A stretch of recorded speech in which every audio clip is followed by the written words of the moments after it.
虹にはフォークさせバカな上、その上ジョジョファンなスラの上、気ままに生きていけばワンダーランド、半端な覚悟は捨ててきた、時代遅れの人物にはそのまま朽ちていけばははは、今世紀最大の山場とか聞き飽きたよもう何回目、チェックチェックワンツー止まらないこと、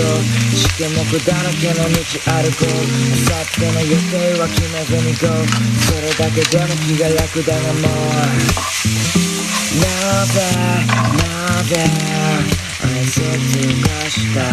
なぜなぜ観覧車に咲いた、なぜなぜ甘くも泣いた、なぜなぜ